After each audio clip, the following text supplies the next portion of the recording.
Bismillahirrahmanirrahim. Assalamualaikum warahmatullahi wabarakatuh. Alhamdulillahi rabbil alamin. Hamdan yuwafi ni'amahu wa yukafi'u mazidah. Ya Rabbana lakal hamdu kama yanbaghi li jalali wajhikal karimi wa 'azimi sultanik. Allahumma salli wa sallim wa barik ala sayyidina Muhammadin wa ala alihi wa sahbihi wa sallim. Subhanaka la ilma lana illa ma 'allamtana innaka antal alimul hakim. Allahumma 'allimna ma yanfa'una wanfa'na bima 'allamtana wa zidna ilma. Rabbana innana amanna faghfir lana dhunubana wa qina 'adzaban nar. In uridu illa al-islaha mastata'tu wa ma taufiqi illa billah, amma ba'du. Yang kita muliakan orang tua kami yang berhadir di sini, para sesepuh, ada Abah Farid dan semua para sesepuh orang tua kita yang berhadir. Kemudian kepada para asatizah madrasah atau sekolah Insan Mandiri Cibubur yang Allah muliakan, kepada seluruh santri-santri Insan Mandiri Cibubur yang Allah muliakan yang telah berhadir di sini. InsyaAllah sama-sama semuanya berada dalam lindungan Allah dan kasih sayang Allah selalu, amin ya rabbal alamin. Senantiasa giat menuntut ilmu, terutama kita akan menantikan sebentar lagi insyaallah bulan suci Ramadan. Kita doakan Allah pilih kita termasuk daripada hamba-hambanya yang diizinkan untuk beribadah pada bulan suci Ramadan. Amin ya rabbal alamin. Pada malam ini di masjid yang kita muliakan, Masjid Silaturahim, ya, kita akan membicarakan sisi kita menyambut bulan suci Ramadan. Ustadz akan membicarakan tentang hubungan antara Al-Quran dengan Ramadan. Bagaimana kita berinteraksi dengan Al-Quran di bulan Ramadan. Khususnya adalah kita selaku santri yang kita bulan suci Ramadan adalah kita terus belajar di bulan suci Ramadan. Bagaimana nantinya kita berinteraksi. Ini baik kepada santri, begitu juga kepada yang lainnya. Mari kita lihat bahwa Allah berfirman di dalam Al-Quran surat Al-Baqarah yang semuanya kita menghafal. Surah Al-Baqarah ayat 185. A'udzubillahi minasyaitonirrajim. Bismillahirrahmanirrahim. Syahrul Ramadan alladzi unzila fihi al-Qur'anu hudan lin-nasi wa bayyinatin minal huda wal furqan. Faman syahida minkum asy-syahra falyasum. Wa man kana maridan aw ala safarin fa'iddatun min ayyamin ukhar. Yuridullahu bikumul yusra wa la yuridu bikumul usra wa litukmilul iddata wa litukabbirullaha ala ma hadakum wa la'allakum tashkurun. Allah sampaikan secara khusus bahwa bulan suci Ramadan itu adalah bulan diturunkannya Al-Quran. Syahrul Ramadan alladzi unzila fihil Quran. Kemudian dalam ayat yang dibacakan oleh imam kita tadi juga, inna anzalnahu fi lailatul qadr. Sungguh kami telah menurunkan Al-Quran itu pada malam Lailatul Qadar. Nah, jadi pada bulan Ramadan diturunkannya, dipilih oleh Allah untuk diturunkan Al-Quran yang menjadi petunjuk bagi manusia. Nah, para ulama ada dua pendapat bagaimana turunnya Al-Quran pada malam bulan Ramadan. Kalau ditanya Ustadz, bagaimana turun Al-Quran bulan Ramadan Ustadz? Ini ada dua pendapat ulama, termasuk pendapat daripada Ibnu Abbas. Ya, kita tahu Ibnu Abbas adalah yang merupakan salah seorang sahabat yang paling paham akan Al-Quran. Ini boleh menjadi catatan, bahwa Ibnu Abbas mengatakan Al-Quran itu turun dua tahap. Pada bulan Ramadan pertama, Al-Quran itu diturunkan oleh Allah secara sekaligus dari Lauhul Mahfuz ke Baitul Izzah. Saya ulangi sekali lagi bahwa Al-Quran menurut Ibnu Abbas, Al-Quran itu diturunkan dari Lauhul Mahfuz ke Baitul Izzah. Baitul Izzah itu apa Ustaz? Baitul Izzah itu adalah langit dunia. Itu turunnya secara sekaligus, tidak bertahap. Lalu kemudian tahap yang kedua, turunnya dari Baitul Izzah ke hati Nabi, kepada Nabi Muhammad melalui perantaraan Jibril. Ini yang bertahap sifatnya, selama lebih daripada selama kenabian Nabi SAW 23 tahun. Jadi ada dua tahap turunnya Al-Quran, ya. Yang pertama turun dari Lauhul Mahfuz kepada langit dunia, namanya Baitul Izzah. Itu sekaligus itu dimulai pada malam, itu terjadi pada malam Lailatul Qadar, Kemudian setelah itu turun dari Baitul Izzah kepada Nabi, itu bertahap sedikit demi sedikit. Kadang ada asbabun nuzul, kadang tidak ada asbabun nuzul. Itu fasenya selama 23 tahun, ya. Nah, ada juga ulama yang berpendapat bahwa makna diturunkannya Al-Quran pada malam bulan Ramadan, artinya bahwa turunnya surat yang pertama daripada Al-Quran, yaitu surat apa? Turun yang pertama daripada Al-Quran, surat Al-Alaq, itu adalah pada bulan Ramadan. Nah, dimulainya turun Al-Quran itu pada bulan Ramadan. Itu ada dua pendapat daripada para ulama. Nah, sekarang kita melihat ketika Nabi, bagaimana Rasulullah SAW sendiri berinteraksi dengan Al-Quran pada bulan Ramadan. Nabi sendiri itu seperti apa, ya. Diceritakan bahwa oleh sahabat bahwa Rasulullah SAW kana ajwadun nas wa ajwad ma yakunu fi Ramadan. Rasulullah itu adalah orang yang sangat baik, dan lebih baik lagi kelihatannya pada bulan Ramadan, ya. Kana Nabi yu'aridu Jibril Qur'ana kulla lailatin fi Ramadan. Rasulullah SAW itu, ya, mereview Al-Quran setiap malam daripada bulan Ramadan dengan Jibril, ya.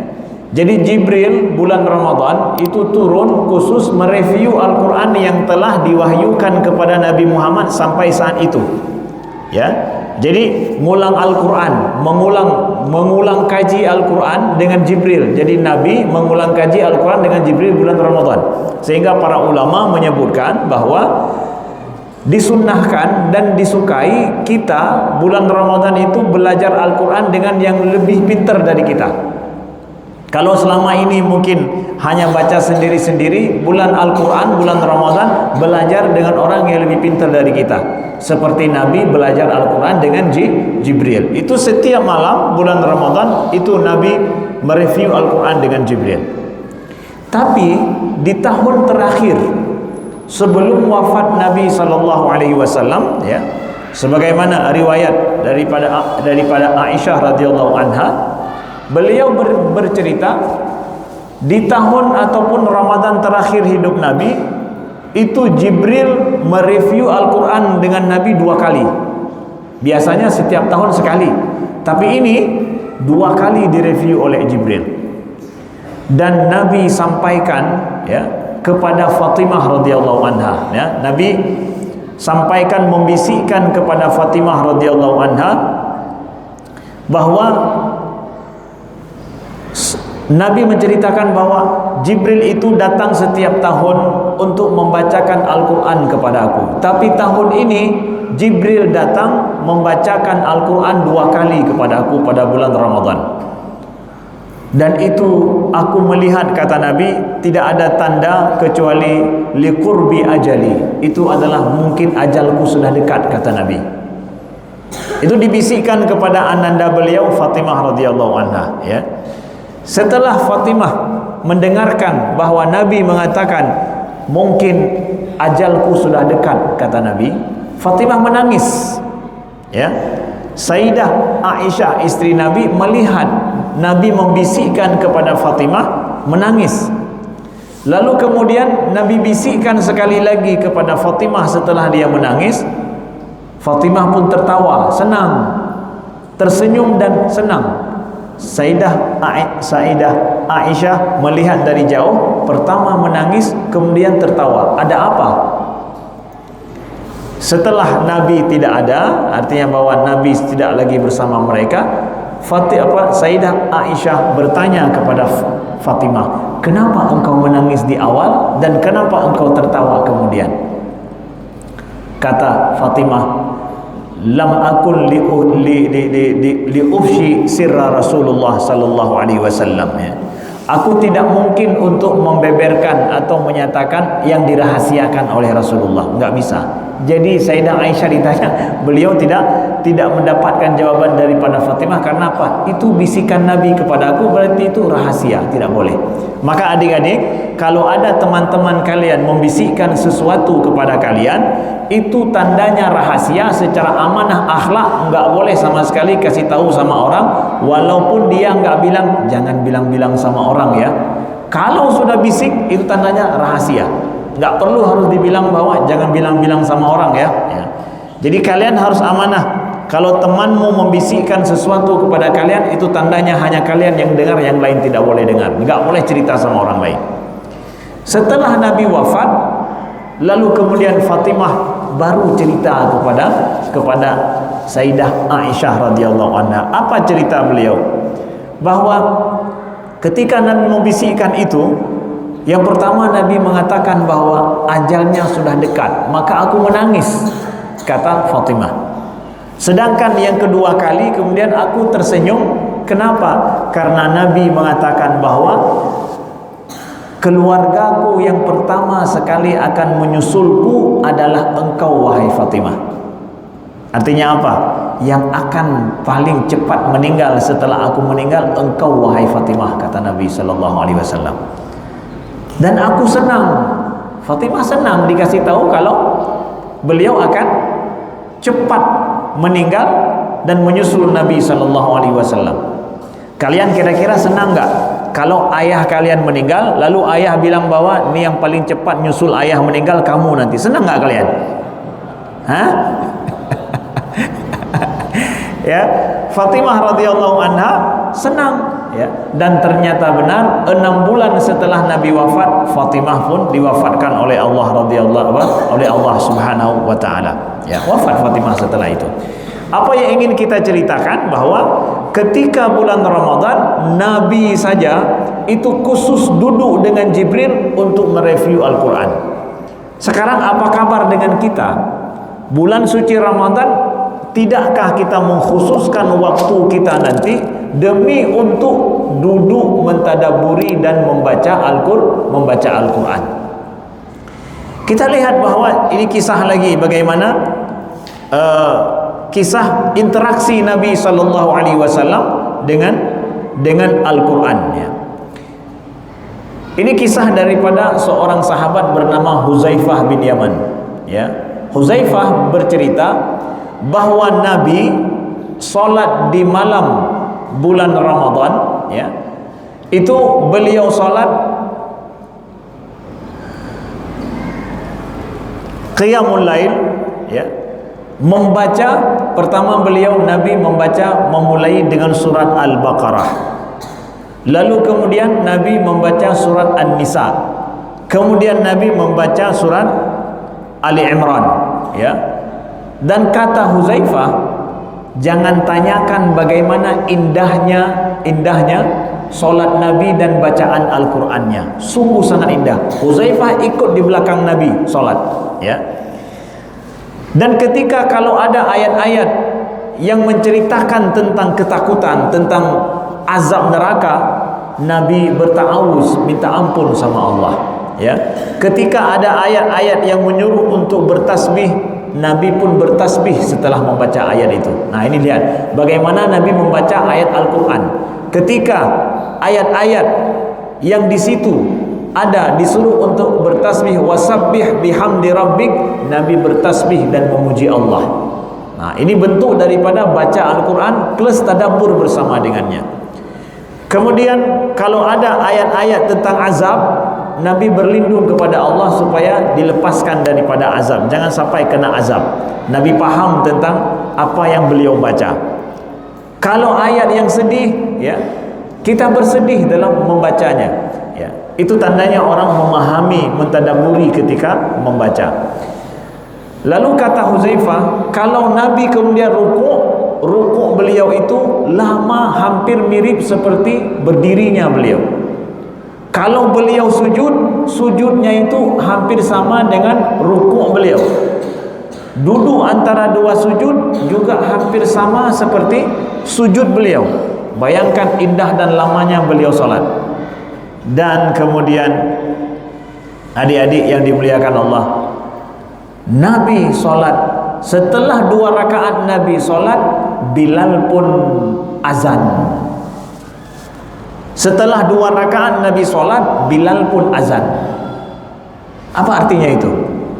Nabi ada 2 orang muazzin. Yang pertama Bilal yang azan, satu orang lagi muazzin Nabi bernama siapa? Ibnu Ummi Maktum. Ada 2 orang muazzin Nabi. Yang pertama Bilal, itu Bilal yang pertama azan.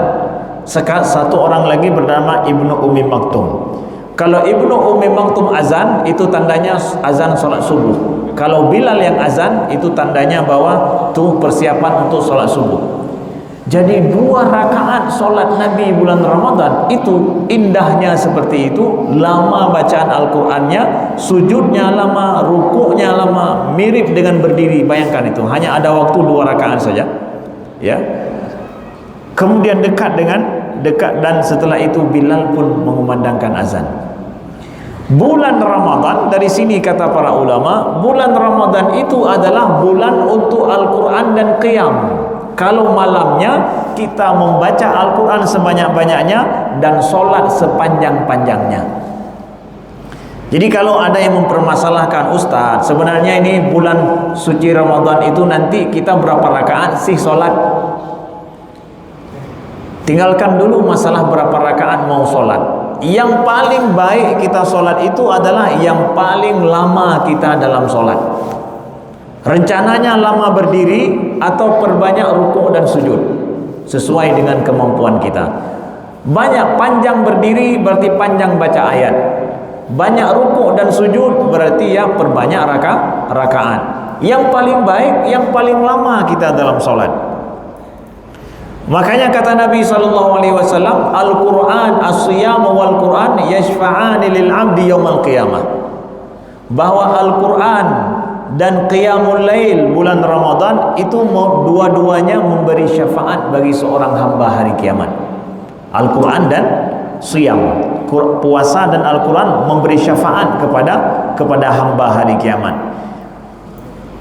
Yaqulu Siyam, puasa itu mengatakan nanti hari kiamat, ya Rabb, wahai Tuhanku, hambamu ini aku melarangnya untuk makan dan minum di siang hari, maka berikan syafaat kepadanya, ampunilah dia.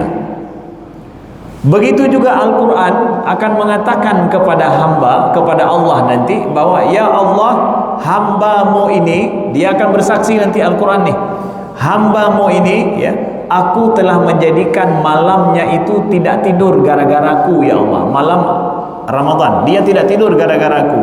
Fashfa' lahu, ya Allah, berikan syafaat baginya. Artinya apa itu? Bahwa malam Ramadan itu memang malam untuk membaca Al-Quran sebanyak-banyaknya, bahkan kurang tidur di malam bulan Ramadan. Begitu interaksi Nabi dan para sahabat di bulan Ramadan dengan Al-Quran. Maka mari sedikit kita bercermin dengan ini. Lihat bagaimana kondisi ibadah kita bulan Ramadan selama ini. Kenapa rutinitas kita itu menjadikan kita terhalang daripada membaca Al-Quran bulan Ramadan? Mengapa rutinitas kita menjadikan kita nggak mampu untuk sholat qiyam bulan Ramadan? Berarti ada yang salah dengan rutinitas kita. Kita tidak memprioritaskan Al-Quran di bulan Ramadan, begitu juga sholat malam. Sholat malam itu dengan Al-Quran itu nggak bisa dipisahkan. Makanya sebaik-baik sholat malam itu adalah yang paling baik bacaan Al-Qurannya, kemudian yang paling bagus bacaan dan paling lama berdiri kalau bisa mengkhatam Al-Quran ketika sedang dalam sholat tarawih, khatam Al-Quran. Kalau bercermin kepada salafus soleh yang lain, seperti misalkan Imam Syafi'i, beliau disebutkan mengkhatamkan Al-Quran 60 kali. Ini Ustaz cerita untuk kalian bayangkan. Ini bukan hal yang mustahil, tapi insya Allah mudah-mudahan kalian akan bisa hidup seperti itu dengan cinta pada Al-Quran. Bahwa Imam Syafi'i mengkhatam Al-Quran 60 kali dalam bulan Ramadan dalam solat, di luar solat, 60 kali. 60 kali di luar solat. Di dalam solat wallahu alam. Coba kita bayangkan ya, 60 kali khatam Al-Quran di luar solat. Berarti kan ya, kita katakan kalau malam beliau solat, berarti itu di siang hari. Berarti setiap siang hari itu berapa kali beliau khatam Al-Quran? Berarti paling kurang 2 kali sehari khatam Al-Quran. Beliau sudah hafal, betul. Beliau sudah hafal. Beliau hafal Al-Quran, jadi mudah untuk mereview dan mengulang kaji Al-Quran. Itu siapa? Imam Syafi'i. Imam Malik, adik-adikku yang dimuliakan Allah, Imam Malik itu punya majelis, ya, majelis hadis. Di mana? Di Masjid Nabawi. Ketika bulan Ramadan, untuk kita tahu nih bagaimana para ulama salafus saleh memprioritaskan Al-Quran di bulan Ramadan. Imam Malik itu punya majelis hadis di Masjid Nabawi. Bulan Ramadan majelis itu tutup. Beliau enggak baca hadis Nabi. Ya. Apa juga Imam Malik membaca Al-Quran pada bulan Ramadan. Beliau hidup bersama Al-Quran bulan Ramadan dan membacanya melalui mushaf. Ya. Bacanya melalui mushaf. Emangnya beliau enggak hafal? Imam Malik hafal Al-Quran, tetapi khusus bulan Ramadan beliau mentadabburi membaca Al-Quran melalui mushaf. Maka ayo Bapak Ibu pendengar semuanya, siapapun, itu Al-Quran yang sudah disimpan, sudah berdebu, ini sudah bisa diambil, ya. Ambil dari laci atau ambil dari lemari untuk siap-siap baca bulan Ramadan. Imam Malik hadis Nabi enggak diajarkan bulan Ramadan, tapi beliau sendiri dengan Al-Quran mentadabburinya. Maka kalau ditanya bahwa prioritas hidup kita bulan Ramadan dengan Al-Quran, dengan puasa, Al-Quran dan qiyamul lail, kalau ini kegiatan kita, benarlah itu prioritas seorang muslim, agendanya bulan suci Ramadan. Lalu kalau ada yang tanya, Ustaz, kan sekarang enggak mesti pakai mushaf, Ustaz. Ya, sekarang di HP kita juga sudah bisa baca Al-Quran. Mana lebih baik baca Al-Quran di HP dengan di mushaf? Lebih baik di mushaf kapanpun. Membaca Al-Quran di mushaf lebih baik kapanpun. Kenapa? Mushaf itu semuanya adalah Al-Quran. Jadi apa maksud mushaf, Ustaz? Mushaf itu adalah seperti kitab yang di dalamnya semua tertuliskan Al-Quran dari Al-Fatihah sampai An-Nas. Itu namanya mushaf. Ya, di dalamnya Al-Quran. Maka membaca Al-Quran di bulan Ramadan itu adalah sebaiknya melalui mushaf. Sedangkan HP ini banyak iklannya. Ya, lagi baca Al-Quran masuk iklan, ya, kemudian notifikasi banyak. Akhirnya pikiran kita tidak mampu untuk tadabbur dan fokus pada Al-Quran. Berikan waktu luang kita kepada Al-Quran yang spesial pada bulan suci Ramadan. Mesti kita buat planning untuk mentadabburi dan membaca Al-Quran sebanyak-banyaknya bulan Ramadan. Kemudian saya juga tertarik, ada informasi juga disebutkan oleh Imam Az-Zahabi dalam kitab beliau Siyar A'lamin Nubala. Beliau cerita bahwa Harun Ar-Rasyid. Siapa itu Harun Ar-Rasyid? Ada yang tahu? Seorang khalifah pada masa Abbasiyah. Bagus. Jadi Harun Ar-Rasyid ini bulan Ramadan beliau mengkhatam Al-Quran 33 kali. Harun Ar-Rasyid raja loh. Raja ini ngapain? Raja kan ngurus urusan politik, mana sempat ngurus urusan diri, urusannya ibadahnya dengan Al-Quran bulan Ramadan. Raja Harun Ar-Rasyid bulan Ramadan duduk mentadabburi Al-Quran, mengkhatam berapa? 33 kali dalam bulan Ramadan. Itu seorang raja. Bayangkan dengan kita nih, rakyat kecil yang hanya hidup ngurus diri sendiri, nggak ngurus orang, hanya ngurus diri sendiri, nggak ngurus negeri yang besar. Seorang raja memikirkan, seorang khalifah memikirkan apa namanya, kerajaan dan juga rakyatnya yang sangat banyak. Tapi bulan Ramadan memprioritaskan dengan Al-Quran dibaca dengan sebaik-baiknya, khatam 33 kali. Maka adik-adikku, kalian rencana bulan Ramadan mau planning berapa kali khatam Al-Quran? Ada yang sudah buat planning untuk khatam Al-Quran berapa kali? Kalau biasa mengkhatam Al-Quran cuma sekali, maka Ramadan tahun ini khatam Al-Quran 1,5 boleh juga. Harus tambah, artinya 1,5 boleh, harus tambah, nggak boleh sama. Kalau mampu bahkan 2 kali khatam. Saya sudah biasa 2 sekali khatam, Ustaz. Berarti tahun ini 1,5. Tahun depan berarti 2 kali khatam. Tahun depan lagi 2,5 ya. Kemudian kalau bisa terus setiap bulan Ramadan tambah. Ustaz, nggak ada waktu, Ustaz. Kalau segede-gede kalian nggak punya waktu, kapan rencana punya waktu? Saat tua nanti sudah sakit, saat harus pergi ke rumah sakit, saat banyak ngurus anak, banyak ngurus keluarga. Kalian saat ini diurus oleh orang tua, dicukupi oleh orang tua. Perbanyaklah mulai sekarang, bangun mindset bulan Ramadan itu bulan Al-Quran. Bersamai Al-Quran dalam hidup kalian selama bulan suci Ramadan. Nah, kemudian ada yang tanya begini, Ustaz, jadi bulan Ramadan itu bagusnya banyak kita khatam tapi kita nggak paham. Nah, ini banyak juga para jamaah yang tanya demikian. Ini banyak kita kejar khatam, nggak paham, atau bagusnya mentadabburi Al-Quran. Ya. Sejujurnya kita jawab bahwa sesungguhnya membaca Al-Quran itu dibarengi dengan tadabbur.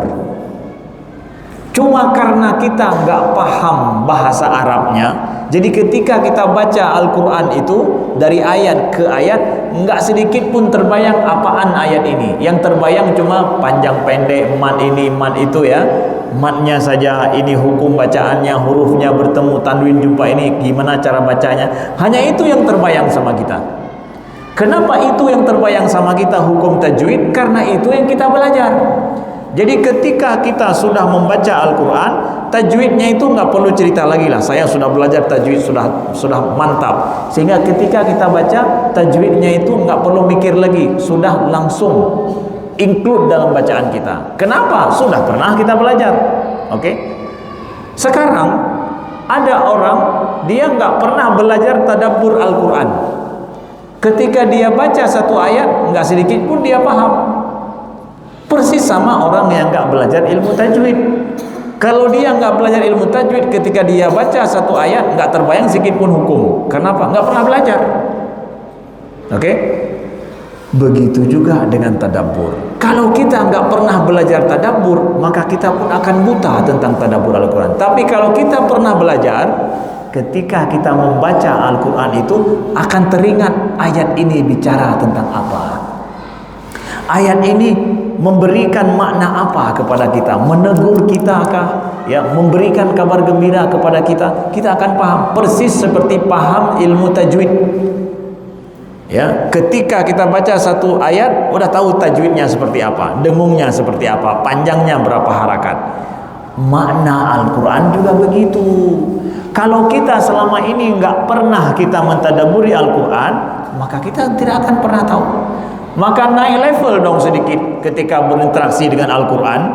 Dalam bulan Ramadan bukan cuma mengejar khatam lisan atau khatam lafaz Al-Quran, tapi khatamin juga makna Al-Quran walaupun nggak semuanya.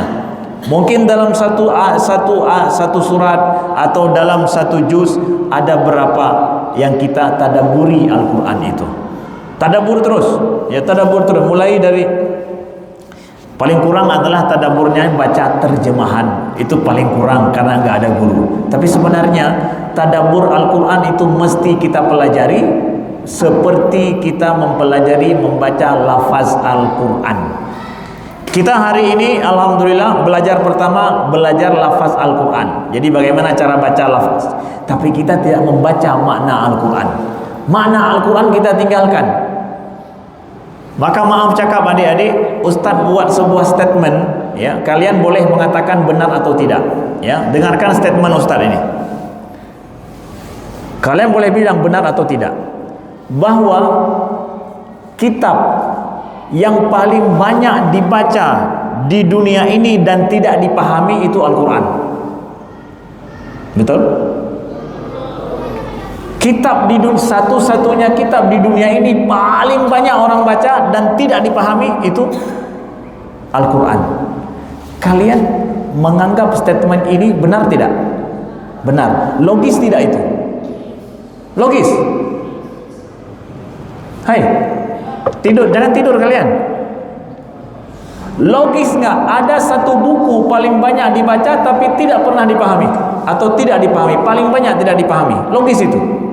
Kalian tiap hari ngulang-ngulang satu buku tapi nggak pernah paham, besok ngulang lagi nggak paham juga, dan nggak ada rencana untuk memahaminya. Logis itu. Itu yang terjadi dengan kitab Allah. Sedih nggak itu? Itu yang terjadi dengan kitab Allah. Paling banyak dibaca tapi paling tidak dipahami dan tidak ada usaha untuk memahami. Sungguh sangat menyedihkan. Makanya Allah sampaikan dalam Al-Quran, pada di dalam Al-Quran, bahwa Al-Quran nanti hari kiamat, ya, dia berhujjah, mengadu kepada Allah. Ya Rabbi, inna qaumi ittakhadhu hadzal Qur'ana mahjura. Ada nabi yang nanti mengadu kepada Allah. Nabi mengadu kepada Allah, ya Allah, sesungguhnya kaumku menjadikan Al-Quran ini barang yang ditinggalkan, sesuatu yang dia tinggalkan. Maka ingat statement tadi, ya. Ustaz bukan ingin membuat statement ini untuk menyatakan bahwa mengecilkan Al-Quran, tapi untuk menyadarkan betapa tidak logis kejadian itu. Maka interaksi kita dengan Al-Quran bukan cuma mengejar khataman. Maka kalau ada yang membaca Al-Quran bulan suci Ramadan, yang tiap membaca lihat ada berapa halaman lagi ya selesai satu juz, berapa halaman lagi dia kejar supaya khatam. Pertanyaannya, berapa ayat sudah dibaca dan dipahami? Itu juga perlu dipertanyakan. Gak mungkin saya banyak membaca kitab Allah tapi saya tidak ada usaha untuk memahaminya. Tadabbur, belajarlah tadabbur. Makanya kami mengajak tuan-tuan guru kita, kiai-kiai, tengku-tengku, ya, ustad-ustad, untuk ajarkan kepada umat, ya, bagaimana untuk memahami makna Al-Quran, sebagaimana kita ajarkan bagaimana membaca lafaz Al-Quran. Baca makna Al-Quran sebagaimana membaca lafaz Al-Quran. Ajarkan lafaz Al-Quran, ajarkan juga makna Al-Quran. Itu kewajiban umat. Kita harus upgrade sedikit interaksi kita dengan Al-Quran. Nah, ini mungkin sedikit daripada Ustaz. Kalau ada pertanyaan kami persilakan.